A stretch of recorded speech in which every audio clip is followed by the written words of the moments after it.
মাত্ৰ 2 মিনিটৰ বাবে আপোনাক যদি সুধো আপোনাৰ জীৱনত প্ৰভাৱ পেলোৱা এজন শিক্ষকৰ বিষয়ে কওকচোন তেন্তে আপুনি কাৰ কথা ক'ব এবাৰ ভাবকচোন এই একেটা প্ৰশ্নক লৈ আমি লগ ধৰিছিলোঁ 4জনকৈ ছাত্ৰ বন্ধু তেওঁলোকৰ প্ৰিয় শিক্ষকজনৰ বিষয়ে তেওঁলোকৰ মনৰ কথাৰেই আজি সজাইছোঁ আমি এই বিশেষ ভিডিঅ' প্ৰিয় শিক্ষক তেন্তে বলক বন্ধুসকল নঙলা মুখতে বেছি দেৰি নকৰি আমি চৰাঘৰলৈ সোমাই যাওঁ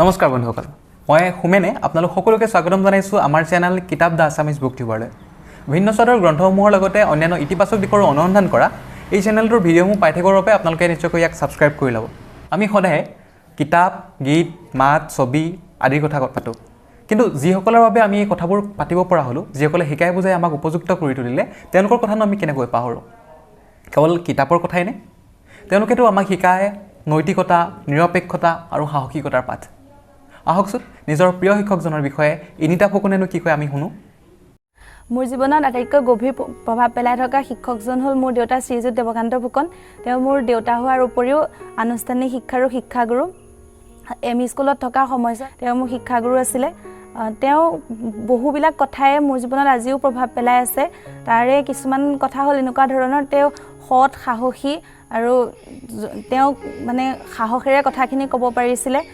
কোনোদিন তেওঁ শ্ৰেণীকোঠাত কেতিয়াও পক্ষপাতিত্ব কৰা নাছিলে যিমান দূৰ সম্ভৱ শ্ৰেণীকোঠাৰ প্ৰতিজন শিক্ষাৰ্থীকে তেওঁ সমান গুৰুত্ব দিবলৈ চেষ্টা কৰিছিলে আমাৰ অঞ্চলটো যিহেতু জনজাতি আৰু অজনজাতি দুইটা মূলৰ লোকে বসবাস কৰে গতিকে ক্লাছৰুমতো সেইখিনি অলপ প্ৰভাৱ পৰে তেওঁ যিমান দূৰ পাৰে চেষ্টা কৰিছিলে যাতে ল'ৰা ছোৱালীখিনি মনৰ পৰা এই জাতি বৈষম্য ভাৱটো আঁতৰাব পাৰে শৈক্ষিক দিশটোৰ উপৰিও তেওঁ শিক্ষাৰ্থীৰ মানসিক আৰু শাৰীৰিক দিশৰ উৎকৰ্ষ সাধনতো যথেষ্ট গুৰুত্ব দিছিলে তেওঁৰ আটাইতকৈ বেছি প্ৰভাৱ পেলাই থকা কথাটো হৈছে তেওঁ আমাক বুজাইছিলে শিক্ষকজনো যিহেতু এজন মানুহ তেওঁৰো ভুল হ'ব পাৰে ভুল হোৱাটো স্বাভাৱিক কথা তেওঁৰ ভুলটো যদি আমি অনুভৱ কৰিব পাৰোঁ তেতিয়াহ'লে খুব বিনয়ীভাৱে তেওঁক আঙুলিয়াই দেখাব লাগে যদি শিক্ষকজনৰ মনত সেই শিক্ষাবৃত্তিৰ প্ৰতি শ্ৰদ্ধা আছে সন্মান আছে তেওঁ সেই ভুলখিনি মানি ল'ব বা ভুলখিনি শুধৰাবলৈ চেষ্টা কৰিব তাৰ পৰিৱৰ্তে তেওঁ কেতিয়াও শিক্ষাৰ্থীগৰাকীৰ প্ৰতি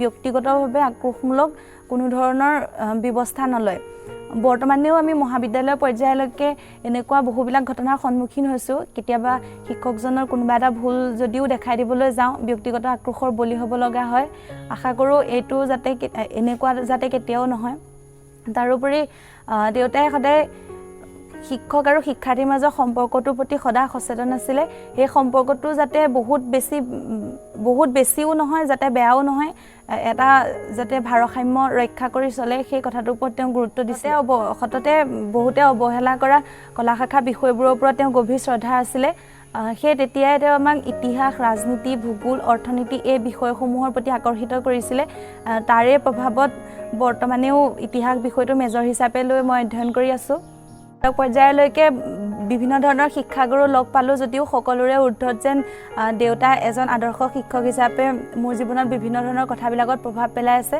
কেৱল মাত্ৰ মোৰ দেউতা বুলিয়ে নহয় এজন শিক্ষকৰ পৰা আমি যিখিনি বিচাৰোঁ শিক্ষকজন যেনেকুৱা হ'ব লাগে বুলি আমি মনৰ মাজত ভাবি লওঁ যেনেকুৱা এটা ধাৰণা কৰি লওঁ তেওঁৰ মাজত যেন সেইখিনি গুণ যেন দেখিবলৈ পাওঁ আজিৰ এই শিক্ষক দিৱসৰ পবিত্ৰ মুহূৰ্তত দেউতালৈ শিক্ষক দিৱসৰ আন্তৰিক শুভেচ্ছা জ্ঞাপন কৰিলোঁ কিছু শিক্ষক থাকে যিয়ে নাতিদীৰ্ঘ সময়তে ছাত্ৰৰ মনত গভীৰ প্ৰভাৱ পেলাবলৈ সক্ষম হয় সময়ৰ গতিত শিক্ষকজনৰ বাবে ছাত্ৰৰ মুখখন অচিনাকি হৈ পৰে কিন্তু শিক্ষকজনৰ যি প্ৰভাৱ সেয়া ছাত্ৰজনৰ মানসপটত চিৰজীৱন সজীৱ হৈ থাকে আহকচোন নিজৰ প্ৰিয় শিক্ষকৰ বিষয়ে অবিনাশ বৰাই কেনেদৰে কৈছে সেয়া আমি চাওঁ প্ৰিয় শিক্ষক বুলি ক'বলৈ যাওঁতে বিশেষ এজন শিক্ষাগুৰুৰ কথা মনলৈ আহিলে তেওঁক আমি নাটকৰ জৰিয়তে লগ পাইছিলোঁ উদীপ্ত বৰপাত্ৰ গোহাঁই প্ৰথম যেতিয়া তেওঁৰ ওচৰত নাটক শিকিবলৈ গৈছিলোঁ তেওঁ আমাক সকীয়াই দিছিলে যে মোক ছাৰ বুলি নামাতিবি তহঁতি দাদা বুলি মাতিবি তেতিয়াৰ পৰাই তেওঁক আমি দাদা বুলি মাতোঁ আৰু তেওঁ খুব কম সময়ৰ কাৰণে আমি লগ পাইছিলোঁ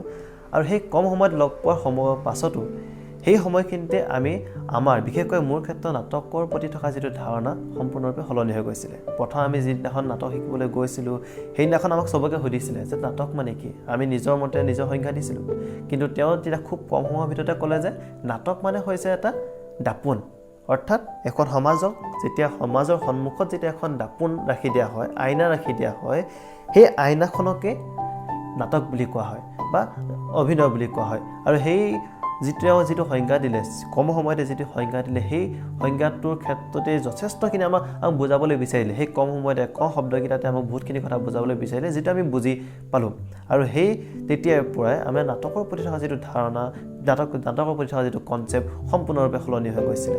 ইমানেই নহয়, তেওঁৰ লগত থাকোঁতে আৰু বহুত কথা শিকাৰ মাজত এটা গুৰুত্বপূৰ্ণ কথা হ'ল সময়, যিটো আমি টাইম ইজ মনি বুলি চবেই কয়। আৰু তেওঁ কেৱল এটা কথা কৈছিলে, সময় মূল্যৱান, সেইটো কেৱল কিতাপো লিখিবৰ বাবে বা ফলকো লিখিবৰ বাবে নহয়, সেইটো আমি পালন কৰিব লাগিব। তেওঁ এনেকুৱা এজন ব্যক্তি আছিলে, যিয়ে যদি নাটক এখন 6:11 6:10 বা 11 বজাত যদি আৰম্ভ কৰে, তেতিয়া সেই সময়তে আৰম্ভ কৰি দিব, লাগিলে দৰ্শক যিমানজনে হওক। উদাহৰণো আছে, তেওঁ 4জন দৰ্শক থকাৰ পাছতো তেওঁ যিটো সময়ত নাটক আৰম্ভ কৰিম বুলি কৈছিলে, সেই সময়টোতে আৰম্ভ কৰিছিলে। ইয়াৰ জৰিয়তে আমি গম পাওঁ যে তেওঁ নাটকৰ প্ৰতি বা যিটো ডিচিপ্লিন, সময়ৰ প্ৰতি তেওঁ যিটো নিয়মানুৱৰ্তিতা, সেইটো সেই সময়খিনিত তেওঁৰ লগত থাকোঁতে যিমানখিনি কথা শিকিলোঁ, সেই সময়খিনিৰ পৰাই হয়তো আহিছে বুলি ক'ব পাৰোঁ। আৰু সেই কথাখিনিয়ে আমাৰ জীৱনত, বিশেষকৈ মোৰ জীৱনত বহুতখিনি প্ৰভাৱ পেলালে। আগতে যদি মই নাটকৰ প্ৰতি এজন আগ্ৰহী ল'ৰা আছিলোঁ, এতিয়া অতি আগ্ৰহী ল'ৰা হৈ পৰিলোঁ। নাটক যদি আগতে কৰি ভাল পাইছিলোঁ, এতিয়া নাটক মোৰ কাৰণে এটা নিচা হৈ পৰিলে, অভিনয় মোৰ কাৰণে এটা সম্পূৰ্ণ নিচা হৈ পৰিলে। ইয়াৰ উপৰিও যেতিয়া আমি নাটকৰ কৰ্মশালাত সোমাইছিলোঁ, তেওঁ আণ্ডাৰত আমাক যেতিয়া নাটক শিকাইছিলে, তেতিয়া কি হয়, ল'ৰা আৰু ছোৱালীৰ মাজত যিটো পাৰ্থক্য, সেই পাৰ্থক্যটো আমি দেখিবলৈ নাপাওঁ। বিশেষকৈ মই ল'ৰা আৰু ছোৱালীৰ মাজত পাৰ্থক্যটো সেই কৰ্মশালা আণ্ডাৰত থকা ল'ৰা ছোৱালীখিনিৰ মাজত আমি দেখিবলৈ পোৱা নাছিলোঁ। এই বিষয়টো তেওঁ ধুনীয়াকৈ মেইনটেইন কৰিছিলে। লিংগ বৈষম্যতাৰ ক্ষেত্ৰত তেওঁ যথেষ্ট গুৰুত্ব দিছিলে আৰু আমাক কেতোদিন ল'ৰা ছোৱালীৰ মাজত পাৰ্থক্যটো আনিবলৈ দিয়া নাছিলে। ইমানখিনিয়ে নহয়, আমি এবাৰ কি হ'ল, ৰিহাৰ্চেল কৰি আছিলোঁ। ৰিহাৰ্চেল কৰি থকাৰ সময়ত তেওঁ মোক ক'লে যে তই এক্টিং কৰ। তেতিয়া মই এক্টিং কৰিছিলোঁ। তেওঁ ক'লে যে তই কান্দ। তেতিয়া মই কান্দিলোঁ, এক্টিং কৰিলোঁ। তেতিয়া চবকে চালোঁ, লাগিলে যে মোৰ এক্টিং ভাল হৈছে। কিন্তু তেওঁ তেতিয়া মোক ধমকি দি কৈছিলে যে তই কি এক্টিং কৰিছ, তই থিয়েটাৰ চাই এক্টিং কৰিছ নি, তই ভাইমন চাই এক্টিং কৰিছ নি? যদি ভাইমন চাই এক্টিং কৰিছ, থিয়েটাৰ চাই যদি এক্টিং শিকিছ, তই মোৰ ওচৰত নাহিবি। তেতিয়াৰ পৰাই মই আজিলৈকে থিয়েটাৰ চোৱা নাই। হয়তো চাব লাগে, কিন্তু মই চোৱা নাই, যাতে মোৰ এক্টিঙৰ প্ৰভাৱ নপৰে। অৰ্থাৎ তাত কি হয়, অভাৰ এক্টিং, আমি বিশেষকৈ অভাৰ এক্টিং কৰোঁ। আমি থিয়েটাৰ চাই, ভাইমন চাই আমি যথেষ্ট অভাৰ এক্টিং কৰি পাওঁ। আৰু যি ভুলটো আমি কেতিয়াও জীৱনত শুধৰাবলৈ বহুত কষ্ট হৈ পৰে। আৰু আজিও মই সেইটো শুধৰাবলৈ চেষ্টা কৰি আছোঁ আৰু নিশ্চয় এদিন শুধৰাম। এই সৰু সৰু কথাবোৰ তেওঁৰ পৰা শিকিছিলোঁ। আৰু মোক যদি সোধা হয় যে তোৰ জীৱনত 5টা শেষ ইচ্ছা কি, তেনেহ'লে মই সেই 5টা শেষ ইচ্ছাৰ ভিতৰত এটা মোৰ বিশেষ ইচ্ছা হ'ব যে সেই উদীপ্ত দাৰ লগত ভালকৈ আৰু এবাৰ কাম কৰাৰ ইচ্ছা থাকিব। ভালকৈ কাম কৰাৰ লগতে তেওঁলোকৰ লগত ভালকৈ চিনাকি হোৱাৰ মন এটা আছে। কাৰণ খুব কম সময়ৰ কাৰণে লগ পোৱাৰ কাৰণে তেওঁক ভালদৰে আমি চিনি নাপালোঁ, আৰু তেওঁ হয়তো মোক নামে চেহাই চিনি নাপাবও পাৰে একেলগে। আৰু সেয়েহে যদি মোক সোধা হয় শেষ ইচ্ছা কি বা জীৱনৰ 5টা ইচ্ছা কি বুলি সোধা হয়, তেনেহ'লে মই ক'ম যে আৰু এবাৰ উদীপ্ত দাৰ লগত এবাৰ কাম কৰা, নাটক শিকাৰ মন আছে, আৰু ভালদৰে চিনাকি হোৱাৰ মন এটা। শিক্ষকতা একাংশ শিক্ষকৰ বাবে কেৱল এটা চাকৰি নহয়, তেওঁলোকৰ বাবে এয়া হৈছে এক সেৱা আৰু নিচা। অকল কিতাপৰ শিক্ষা প্ৰদানতে ব্যস্ত নাথাকি বা ক্ষান্ত নাথাকি কেনেকৈনো ছাত্ৰ ছাত্ৰীৰ সৰ্বাংগীন কল্যাণ সাধন কৰিব পাৰি, সেই বিষয়ে সৰ্বক্ষণতে তেওঁলোকৰ মনত চিন্তা হৈ থাকে, যাৰ বাবে তেওঁলোক হৈ পৰে ছাত্ৰ ছাত্ৰীৰ প্ৰিয় আৰু আদৰ্শ ব্যক্তি। প্ৰিয় শিক্ষকৰ কথাৰে এয়া গীতাশ্ৰী বৰা। আজি শিক্ষক দিৱসৰ পবিত্ৰ ক্ষণত মই ক'ব বিচাৰিম বিভাগৰে মুৰব্বী অধ্যাপক ডক্টৰ অৰবিন্দ ৰাজখোৱা ছাৰৰ বিষয়ে। ছাৰ শিক্ষক হিচাপে খুবেই দায়িত্বশীল। তেওঁ শিক্ষকতাক কোনোদিন চাকৰি হিচাপে লোৱা নাই। তেওঁ নিজৰ শিক্ষকতাক সম্পূৰ্ণৰূপে সেৱা হিচাপে লৈছে আৰু তেওঁৰ সম্পূৰ্ণ সময় ছাত্ৰৰ নামতে উচৰ্গা কৰিছে। যিহেতু ছাৰ এজন প্ৰতিষ্ঠিত সাহিত্যিক, ছাৰৰ বিভিন্ন ক্ষেত্ৰৰ বিশিষ্ট ব্যক্তিসকলৰ লগত চিনাকি আছে। সেই ব্যক্তিসকলক বিভাগলৈ মাতি আনি ছাত্ৰ ছাত্ৰীসকলৰ লগত বক্তৃতা অনুষ্ঠানেই হওক বা অন্তৰংগ আলাপ অনুষ্ঠান আয়োজন কৰে, যাতে ছাত্ৰ ছাত্ৰীসকল তাৰ পৰা উপকৃত হ'ব পাৰে। ছাৰ যিহেতু সাহিত্য চৰ্চাৰ লগত জড়িত, সেয়েহে বিভিন্ন লেখামালাৰ কামত ব্যস্ত থাকে আৰু সাহিত্যিক হিচাপে বিভিন্ন বক্তৃতা অনুষ্ঠানেই হওক বা সভা সমিতি কামত ব্যস্ত থাকিবলগীয়া হয়। কিন্তু সেইবোৰৰ কাৰণে ছাৰে নিজৰ শিক্ষকতা কোনোদিন অৱহেলা কৰা নাই। ছাৰে সাহিত্য চৰ্চাৰ লগত জড়িত যিবোৰ কাম সেইবোৰ কৰাৰ উপৰিও নিজৰ শিক্ষকৰ দায়িত্বসমূহো খুব সুন্দৰকৈ পালন কৰি আহিছে। আৰু ছাৰ যিহেতু বিভাগৰ মুৰব্বী, ছাৰেৰে নিজৰ মুৰব্বীৰ দায়িত্বও খুব সুন্দৰকৈ পালন কৰে। কাইলৈ যদি কোনো শিক্ষকৰ কোনো ব্যস্ততাৰ বাবে কাইলৈ ক্লাছটো কৰা নহ'ব বা ছাৰ নিজেও যদি কোনো কামত ব্যস্ত থাকি কাইলৈ ক্লাছটো কৰিব নোৱাৰিব, তেন্তে আগদিনা ৰাতি 12 বজাত হ'লেও ছাৰে ৰুটিন এখন প্ৰস্তুত কৰি আমাক দিয়ে, যাতে ক্লাছবোৰ কৰাত কোনো ধৰণৰ অসুবিধা নহয়। নৱপ্ৰজন্মৰ ওপৰত এটা অভিযোগ খুবেই উত্থাপিত হয় যে তেওঁলোক অধ্যয়নমুখ হৈছে, কিন্তু মই ভাবোঁ যে নৱপ্ৰজন্মক অধ্যয়নমুখী কৰি তোলাৰ ক্ষেত্ৰত শিক্ষকৰ বিশেষভাৱে ভূমিকা আছে আৰু ৰাজখোৱা ছাৰে এই ক্ষেত্ৰত বিশেষভাৱে ভূমিকা গ্ৰহণ কৰিছে। আমি যেতিয়া প্ৰথম বিভাগলৈ গৈছিলোঁ তেতিয়া প্ৰত্যেক সপ্তাহে বিভাগৰ ছাত্ৰ ছাত্ৰীসকলক একোখনকৈ কিতাপ পঢ়িব দিছিল।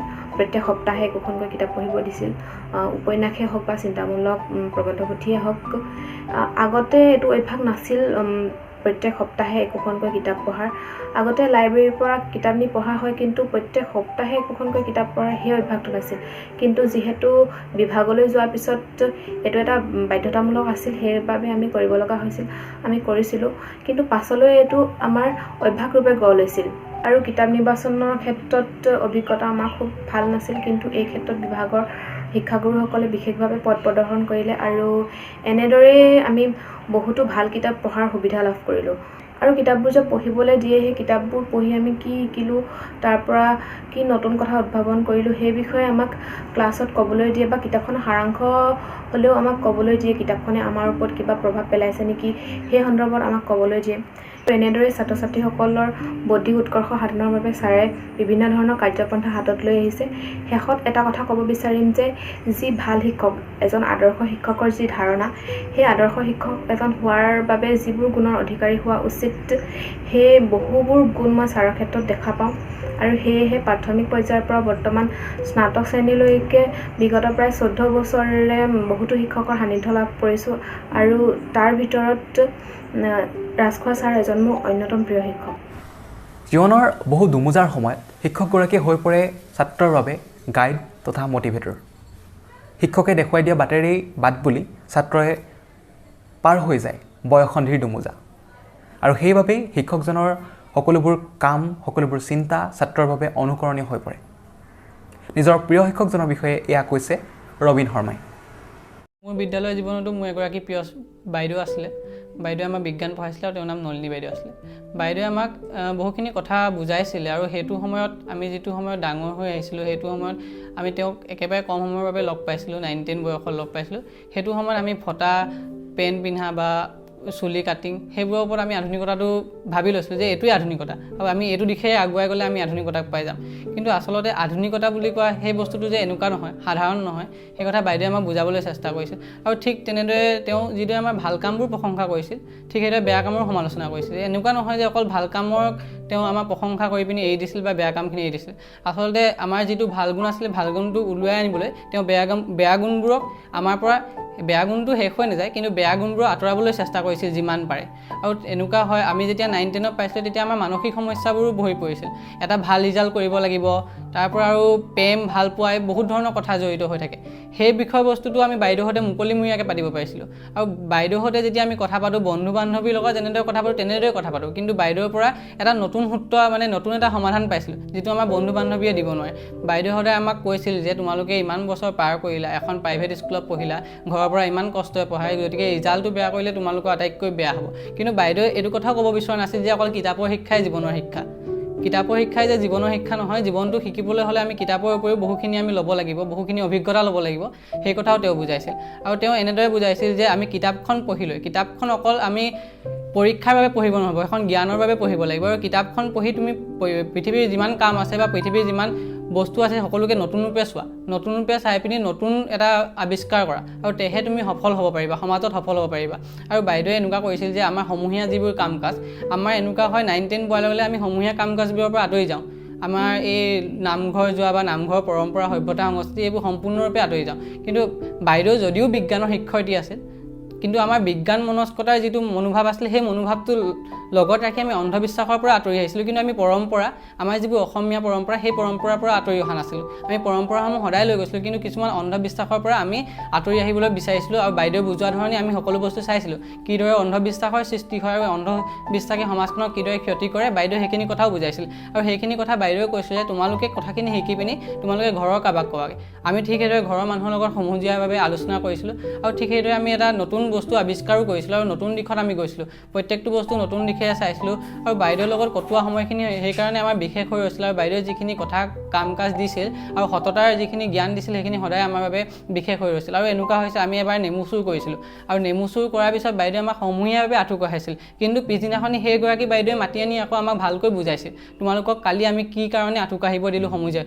আচলতে বাইদেৱে কৈছিলে তোমালোকৰ যিটো অপৰাধ প্ৰৱণতা মন আছে এই মনটো তোমালোকৰ তলৰ শ্ৰেণীখিনিয়ে দেখি আহিছে গতিকে তোমালোকক যদি আমি কালি সমূহীয়াভাৱে হাৰাশাস্তি এটা নিদিলোহেঁতেন তলৰ চামটো তোমালোকৰ নিচিনা সেই মনোবৃত্তিটো গ্ৰহণ কৰিলেহেঁতেন যিটো সমাজৰ বাবে ক্ষতিকাৰক গতিকে তেনেধৰণৰ সমাজৰ ক্ষতিকাৰক কামবোৰ তেওঁ সমালোচনা কৰাৰ লগতে ভাল কামবোৰ প্ৰশংসা কৰি পিনি আমাক সদায় আগুৱাই নিয়াৰ চেষ্টা কৰিছে আৰু সেইকাৰণে সেই বাইদেউ সদায় মোৰ মনত এগৰাকী প্ৰিয় শিক্ষক বা শিক্ষয়িত্ৰী হিচাপে সদায় থাকি যাব এষাৰ কথা আছে বিজ্ঞানীসকলে উদ্ভাৱন কৰে